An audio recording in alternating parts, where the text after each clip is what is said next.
Chapter 34, Gardening. Trophies had speared the watermelons. They had dented the tomato cages. The corn was decorated with glittering medals, and tiaras winked at Blue from between rows of okra and butter beans. He had been cleaning the garden up since sunrise, and he wasn't even half finished. The energy that had driven him while he was throwing everything out the attic window had left him now that he was trying to undo the damage. "All right," said a voice behind him. "What's this about?" Dread dragged Blue's shoulders down like a weight. He turned to see his grandmother standing there in her house dress and gardening shoes. Her hands were on her hips as she took in the sight of pierced melons and crushed leaves. "I'm so sorry," said Blue, dropping the muddy ballerina into one of the boxes he'd brought down with him. "I didn't mean to ruin your garden. I was mad at Dad, and I wasn't thinking," and he waited for her to yell at him. He knew he deserved it. She worked so hard on her garden. With everything else going on, Blue should have been trying to make her life easier. Instead, he'd ruined something special. Eve stooped to pluck a track metal off a squash plant. She turned it over in her hands and brushed a clump of soil from the ribbon. "Oh, Blue, what are we gonna do with you?" "Is he right?" Blue asked. "Is Howard right about my dad?" He and his grandmother were sitting on top of overturned plastic buckets in the middle of the wrecked garden. Blue had explained what Howard had said, and he'd told her about the phone call. His grandmother hadn't interrupted the whole time he spoke. Now she rubbed her hands together and said, "Your daddy shouldn't be out racing. He must know it deep down. He does cause more harm than he ought to, though I'm sure he doesn't mean it." "Oh," said Blue, his voice small. He'd known, but when she said it, the last tiny hope inside of him shriveled into nothing. "But Howard's not right about everything. At least I don't think so," his grandmother continued. "It's never easy to get inside another person's head, but I think your daddy meant to do right by you when he left you here." "It doesn't matter," said Blue. "It's over. I told him to come back for me right away or not to come back at all." Eve shook her head. "Why people do what they do always matters," she said. "In your daddy's case, he's finally starting to understand that he might not be able to be what you need. Bouncing around from hotel to hotel and city to city isn't how a boy's supposed to grow up." "But I never minded that." "And there's also the fact that Alan's been treating you like you're a copy of him when you're your own person with your own problems." "He wanted me to fight back, like he would have. Only, I can't be that way." His grandmother leaned forward and patted his knee. "I think that's what he's realizing, that you two are different, and he doesn't know how to handle you. He barely knows how to handle himself." Blue didn't see how he was hard to handle. It wasn't like he was some exotic flower that had to be pruned with care. "Alan was awfully young when you were born, Blue, and on top of that, he's never had to struggle for anything in his life. With that talent of his, well, I've never been sure Alan got one of the good fates. It's just as much a curse to my way of thinking. If things have always come easily to you, you don't know how to deal with trouble when it finally catches up." Blue pondered that. What if he had never lost at anything? Would he even understand how hard losing was? "Howard said Dad was just selfish." Eve was silent for a moment. "Blue," she said, "I don't think it's right to lie to you, but I want you to listen close. Your daddy has always loved being the best, and he's never cared anything about the people he's passed by on his way to first place. That's true." "That's selfish," thought Blue.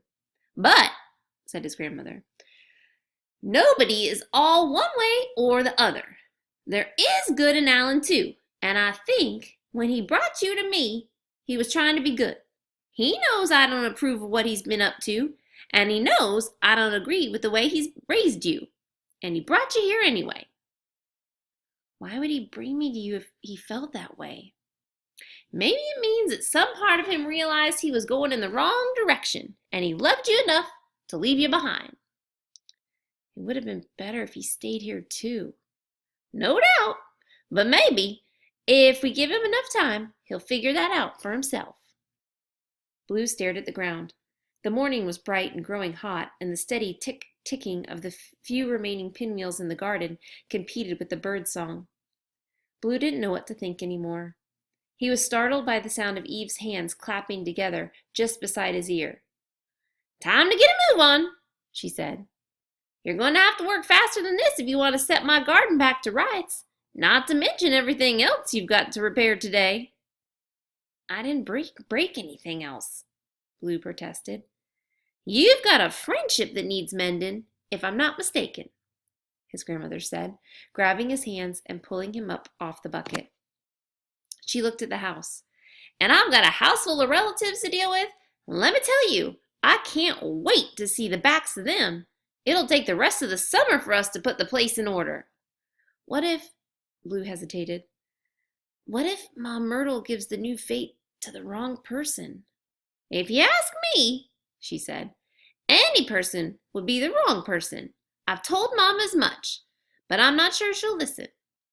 "But, Granny Eve, your curse is so... If she would just tell you how to find Munch, you could have a new fate." She smiled at him. "Do you know I'm the best gardener in 3 counties? I don't see... Look at the size of that watermelon you skewered."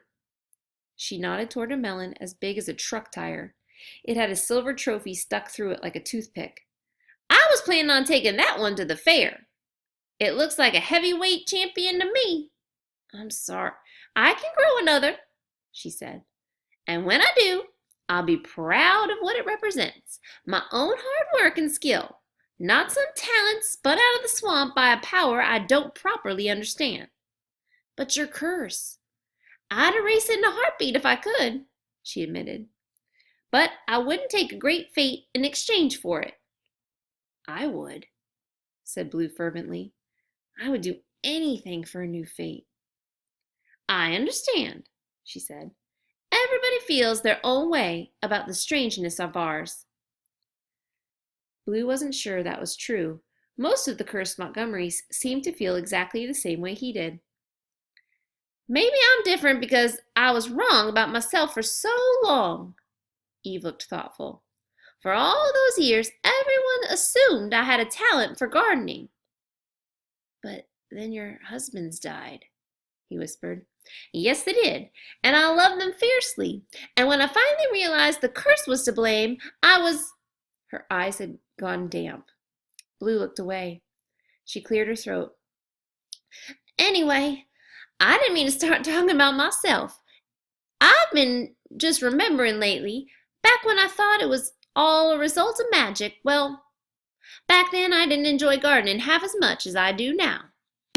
Chapter 35, A Real Hero. Tumble and Blue met on the road, on their way to apologize to each other. "You don't have anything to apologize for," Tumble said, kicking at the sand with the toe of her sneaker. "You didn't do anything wrong." "I shouldn't have told you to leave. I should have listened to your explanation." "About that," she said, "can we go for a walk? I don't want to talk about it in front of my parents, and Ida doesn't want me over at your house." Blue thought about it. "I'm sure Ida will get over it. She doesn't seem like the kind of person who stays mad." They walked down the dirt road, trying to stick to the spots where the pines shaded them from the heat of the sun. "My parents brought me here because I couldn't stay out of trouble," said Tumble. "And they don't even know about my fate. Blue, I'm not a hero. I think I'm someone who needs saving all the time." "No, you're not," Blue said. That didn't sound like Tumble at all. "Beasts chasing me, the tree, the flare," she said, ticking the incidents off on her fingers. Blue frowned. "Those could have been accidents." "Yeah, but I've been having accidents since I was a baby." "What do you mean?" Tumble took a deep breath. "I found out about a year ago," she said. "At one of my old schools, we had to make family trees for an assignment. It was supposed to be a craft project. Our teacher said to be creative. I was painting mine on this huge roll of white paper, and I wanted it to be taller than I was." "That's a big family tree." "It would have been a piece of cake for you to do one that size," said Tumble. But my family isn't like that. I mean, I only have one first cousin that I know of, so I figured I was going to have to do a lot of research to find enough family members to make a tree look good. You could have asked your parents, said Blue. I did, said Tumble. But even after they had named all the relatives they could think of, the tree was still too short. I started looking around online for relatives, but instead of finding them, I found this article about my brother. You have a brother? Blue wondered why she hadn't mentioned him before. Where does he live? Tumble stopped walking. She reached into her pocket and pulled out a plastic snack bag. It held a short pencil, a pink eraser, and a ragged picture. Here, she said, passing it to Blue. This is Jason. The caption underneath the photo said, Local teen remembered for heroic actions. The boy in the picture did look like he could be Tumble's brother. Blue saw that they had the same nose and the same square jaw. Jason was wearing a football jersey and holding a helmet under one arm. He died, Tumble said. I was a baby. Her voice was so odd, distant and whispery, and not at all like the Tumble whom Blue had come to know. He glanced up from the picture and saw that she was digging and digging at the dirt with the toe of her shoe. I knew he died, but my parents told me they said he was sick, that he'd had a terrible asthma attack. But the article said that wasn't the whole story. Blue didn't know if he should speak. Tumble took a deep breath. Jason was a real hero, she said. Not like me. We didn't live in an RV back then. My parents had a house, and one night there was a fire. A chill trickled down Blue's back. And Jason? I think it must have happened really fast. They couldn't get to me in my nursery, but Jason, he climbed up the side of the house to save me, Blue. He had to break the window to get me out. I guess we breathed in a lot of smoke. But Jason's asthma, he couldn't breathe. Tumble rubbed at her eyes with the back of one hand. Tumble? It was my fault, said Tumble. He was this wonderful, heroic person, and he died saving me, and I can't even ask anything about it. Tumble, Blue said. It's not your...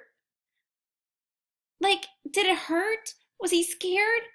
I can't ever know, and I stay awake sometimes imagining. It's not your fault.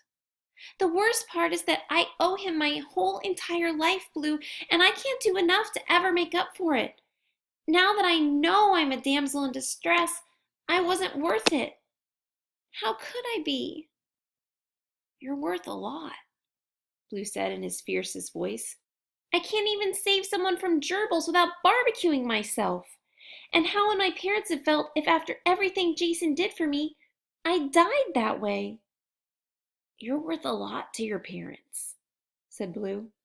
That's why they're here. And you're worth a lot to me. But Blue, don't you get it? I can't help you, Tumble groaned. I can't do anything right. I didn't want to be your friend because I thought you could save me, Blue said. I wanted to be your friend because you tried. With the board games and the race, even with the gerbils. Tumble's hands were wringing the front of her shirt. I ruined that. I know I did. Ida was doing fine and I'm sorry. You should probably apologize to Ida for that, not me.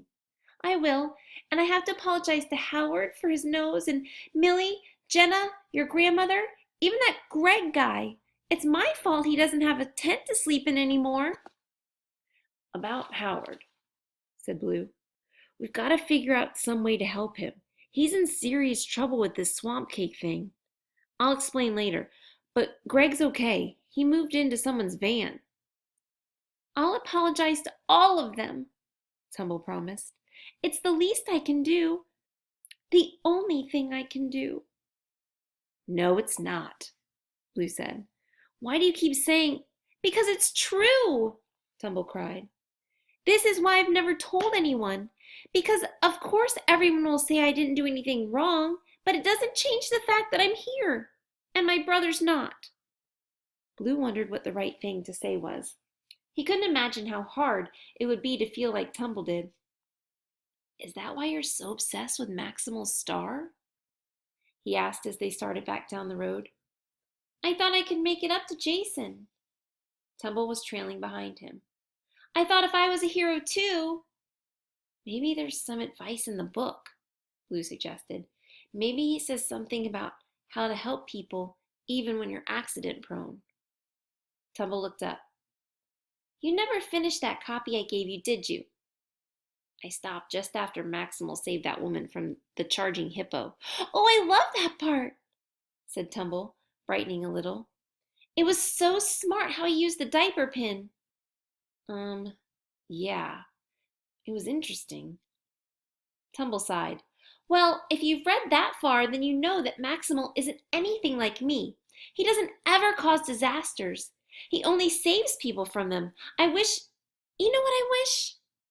What? Blue asked. He hoped it didn't involve hippos. I wish I could ask him how to fix my problem. If there was a way for someone like me to turn herself into a hero, he would know that. If I could just meet him, Blue. Your parents still won't let you go? Tumble shook her head. I haven't even asked. There's no way they would. Unless... Blue looked back over his shoulder and saw her standing in the road, a familiar expression on her face. Tumble had a plan. What? He asked. I'm supposed to be apologizing to you, said Tumble. You already did. No, I mean, I'm supposed to be really nice to you. My parents are glad that I have a friend. I'm glad to be your friend, said Blue. What does that have to do with... If you were to invite me to go with you to meet Maximal Star as a peace offering, it would be so rude of me to refuse. She gave him a hopeful look. I guess, said Blue. But who am I supposed to get to take us?